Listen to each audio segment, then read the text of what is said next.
اول حاجه هنتكلم عنها المدارس الفندقيه. تمام. الثانوي الفندقي ده بص على حسب انت وشغفك. انت هتقرر اساسا مسار تخطيطك للمدارس على حاجتين. اولا مجموعك، فانت لو جاب مجموعك كبير فانت تقدر تنقي كتير يعني، مش اساسي تخش ثانوي عام، مش اساسي تخش فندقي. هتختار بقى انت وشغفك، يعني انت مثلا عندك شغف ناحيه حاجه معينه اكتر.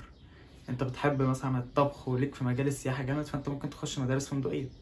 ليك في التكنولوجيا والاي تي والكمبيوتر، ممكن تخش ثانوي تكنولوجي وتخش قسم اي تي.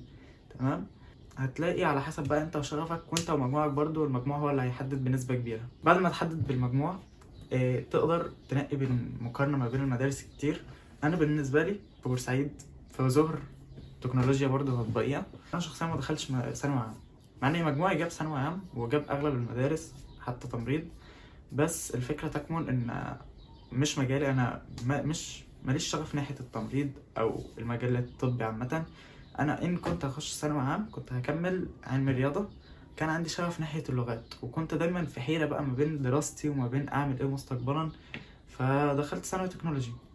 وده كان قرار انا ما ندمتش عليه لحد دلوقتي. وعامه احنا بنذاكر زينا زي غيرنا. والثانوي التكنولوجي برضو بتاخد تدريب مهني، يعني هو فني، والناس بتشوفه من بعيد دبلوم. فانت في الاول في الاخر ملوش اي 30 لازمه، لا بالعكس، انت هيكون السي في بتاعك وانت 18 سنه هيكون احسن من كتير وفي سنهم قليل. يعني مثلا بالنسبه لزهر اللي انا فيها تبقى تبع السويدي، وبناخد 3 شهادات.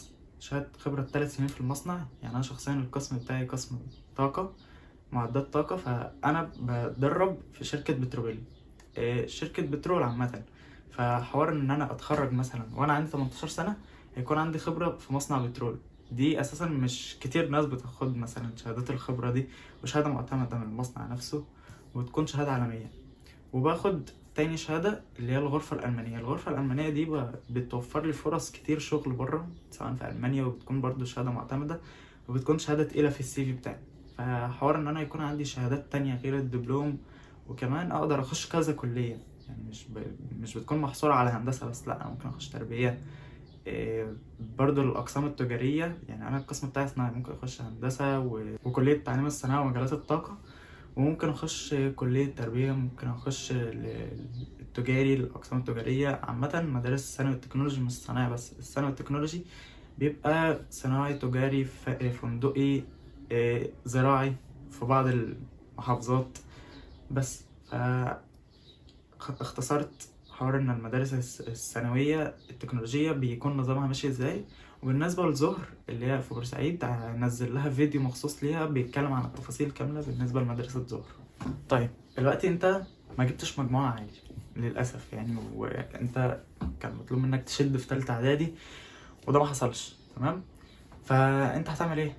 انتوا كلنا عارفين ان التمريض والثانوي التكنولوجي مجموعهم عالي، والثانوي العام مجموعه عالي. فانت هيبقى قدامك حاجه، يا اما صنايع يا اما تخش ثانوي منازل. تمام. انا شخصيا ما انصحش بالثانوي المنازل خالص، لان الثانوي المنازل مجموع قليل وبتاع، بس دراستهم فعلا صعبه. فمعنى ان انت ما جبتش مجموع كبير في تالتة اعدادي فانت ما ذاكرتش كويس بما فيه كفايه. ممكن تشد حيلك بعد كده فعلا وتجيب مجموع حلو في ثانوي منازل. وده لو انت عندك بجد شغف ونفسك تخش ثانوي علشان تخش كلية معينة مش هتعرف تخشها من المدارس الفنية، فساعتها هقولك خش ثانوي منازل وشد حيلك والله يعينك. بالنسبة للصنايع انت مش لازم تخش صنايع لو انت مجموعك قليل.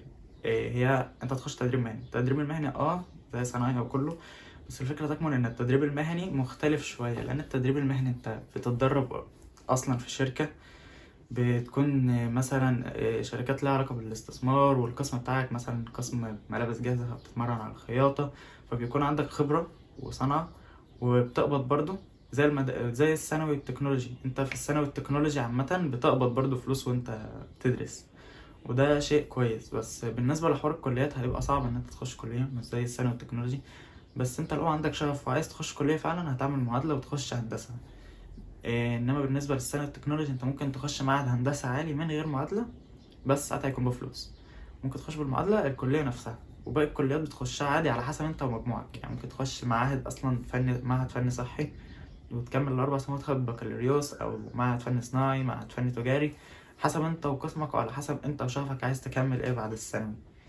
بس وعامة كل اللي انا اقدر اقوله، الله يعينك لو انت لسه في تانية اعدادي وهتخش تالتة، فانت نصيحة مني ذاكر، هات اكتر مجموع تحتاجه، وساعتها انت والثانوي بقى هتكون مرحلة انتقالية جدا. انت طريقة تفكيرك هتتغير، طريقة شغلك بقى وحياتك عامة وحياتك الاجتماعية حتى هتتغير. بس بالنسبة للنقطة دي، ساعتها لما توصل لثانوي هتلاقي طرق كتيرة اتفتحت لك. انت بس خلص اعدادي بأكبر مجموعة علشان تعرف تختار المدرسة اللي انت حاببها بعد كده. وربنا يوفقكم جميعا. والناس اللي اوريدي في ثانوي، سواء ثانوي تكنولوجي شبهي مثلا، هنزل فيديو برضو بيتكلم عن الكليات اللي انت ممكن تخشها، لان انت ثانوي تكنولوجي ناس كتير متعرفش انا هخش كلية ايه وبتبقى محتارة. بس